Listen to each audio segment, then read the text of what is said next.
honeys. How's your day going so far? Mine is going fine. Okay, I'm getting ready to use my HadinEEon Immersion cooker, which is a Sous Vide thingamajig. Here it is right here. This is how it's made. It has a big strong clip on the end of it, on the side, well, the back of it, right here. So I'm using my Instant Pot stainless steel insert. And I have the Instant Pot sitting on a silicone trivet to protect the countertop. So it has this kind of plug. I'm getting ready to plug it in. I already put hot water in it to give it kind of a head start. Plugging this in. You hear the beep, so it beeps. Okay. Let me show y'all what app I used along with my, I used this app here.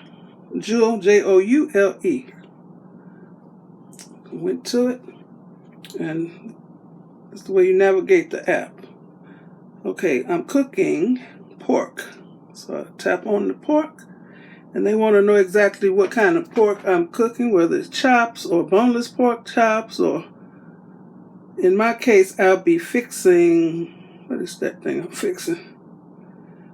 Tender, juicy pork tenderloin, right here.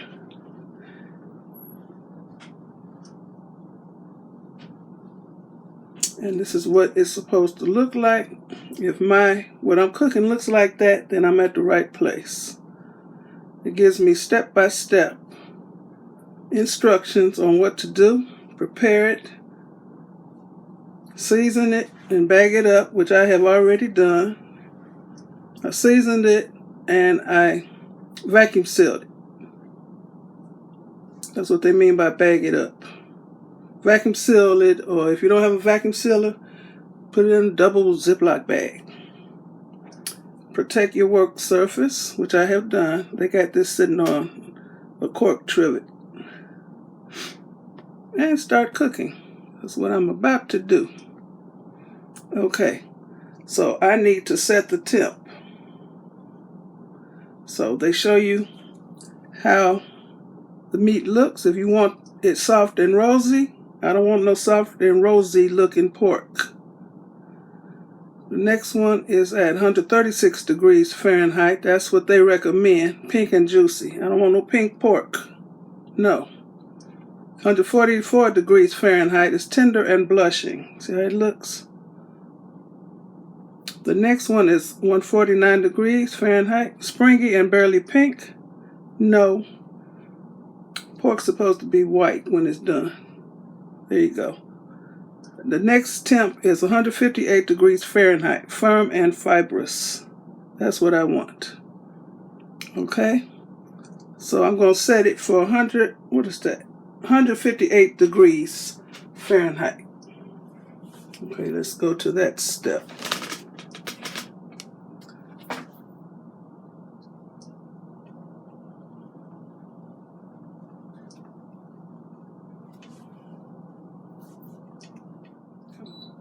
Okay, what did I say, 158 degrees. So it starts out at 149 degrees Fahrenheit, so I'm going up to 158. There you go. So that's set. So I'm going to set the time. That's the next step. Okay, they asked me, is my food fresh or frozen? Right now it's fresh. And are you ready to make pork tenderloin? Yes. So they say my cook time will be 1 hour 30 minutes. So I'm going to set this for 1 hour and 30 minutes. This is very helpful.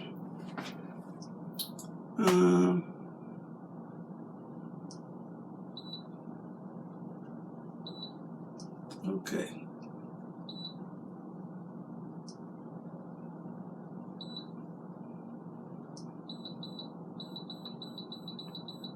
They have a series of arrows and things that you can press for it to go lower or higher.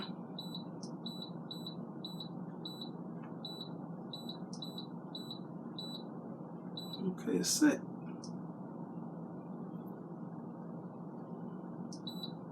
Yeah.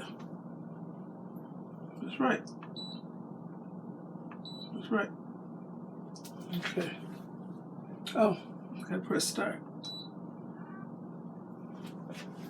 I'm going to show y'all how this looks.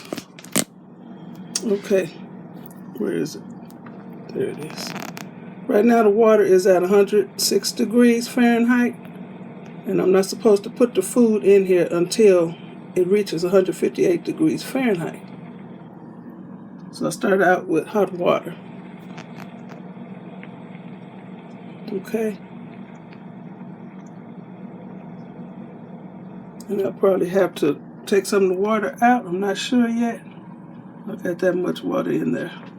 It has a minimum and a maximum level where the water is supposed to reach.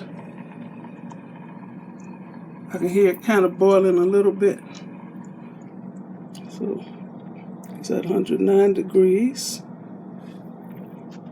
110. So let me show you what else I do. Okay, to help hold the heat in the water, to help hold the heat in, the water, maintain the water temperature, I'm going to use this silicone lid that I bought on Amazon.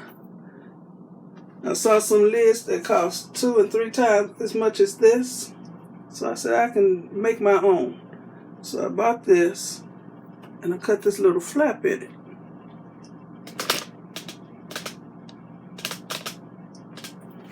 So I put it over that, and that helps hold in the heat so the temperature can be maintained. Okay? So it's going to let me know when it has reached 158 degrees Fahrenheit. So in the meanwhile, let me show you the meat I'm going to use.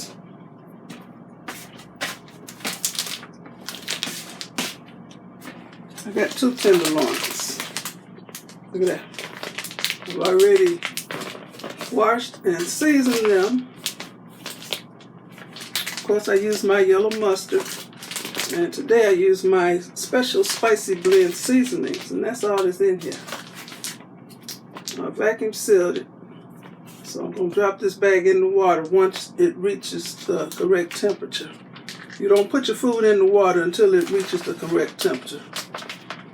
Well, I guess you can. If you're in a hurry to drop the meat and go somewhere, you can. But I can wait. I got time. And sous vide cooking, I call it 2-step cooking. Because usually people don't eat stuff right out the sous vide bath. They usually braise it or sear it or grill it or do something else to it. Since when this gets through cooking, it will be completely done, but it's not going to look so cute, appetizing.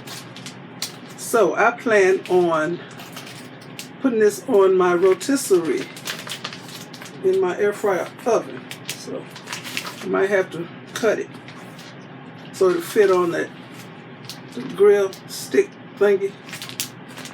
You know, the thing with the forks. It spins around. That's called the spit. I think it's called the spit. I don't like using that word associated with food. I'll be back. You hear that beeping sound? Okay, it just came up to temp of 158 degrees Fahrenheit. Y'all can see that or not. For an hour and 30 minutes. Let's see. I don't know. It fluctuates between 158 and 157. So let me show you. Take this off.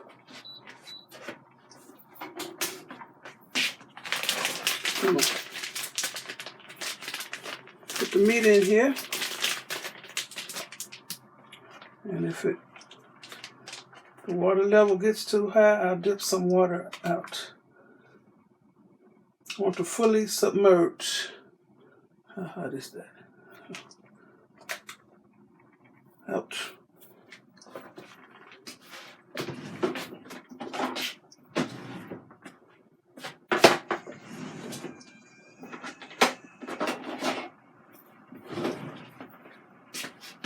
To fully submerge.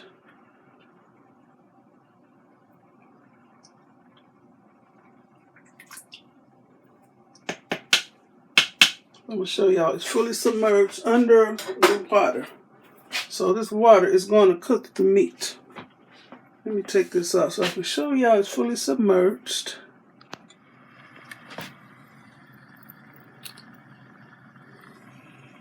So it's fully submerged under the water. I'm going to show y'all it's at 158 degrees Fahrenheit for now it's an hour and 28 minutes cooking time. So if your food doesn't fully submerge, then you can clip the bag onto the side of, use clothespins or clips or something to clip it onto the side of the pot you're using. Clip it upright because you don't want the water getting into the food. Okay? And if you know you're not going to be able to fully submerge your food, then put something heavy in the bag with the food. Then you know it's going to sink to the bottom. Okay, like a couple spoons or something. Stainless steel spoons or something. It's not going to be messed up by the hot water. Okay. Okay. I'm going to put this silicone lid back on here to help hold in the heat. Okay. And I will be back when this is done. And I'm not going to finish this off today. I'm going to cook it at another date. So I'm just going to show you basically how you sous vide. How I sous vide. And I can freeze it.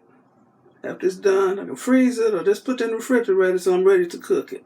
So right now I'm basically preparing it. Alright, so I want to thank you. No, I don't want to thank you yet. I'll be back when it's done. Okay. Okay, y'all. The thing beeped. I took it out the sous vide bath from the HadinEEon, Immersion cooker, sous vide thingamajig. Here's how the meat looks. It's still warm. I'm going to put it in the refrigerator. And I'll finish cooking it tomorrow on the rotisserie. That's how it looks. And it's completely done right now. There it looks. All them seasonings all up in there. And the juice. Okay.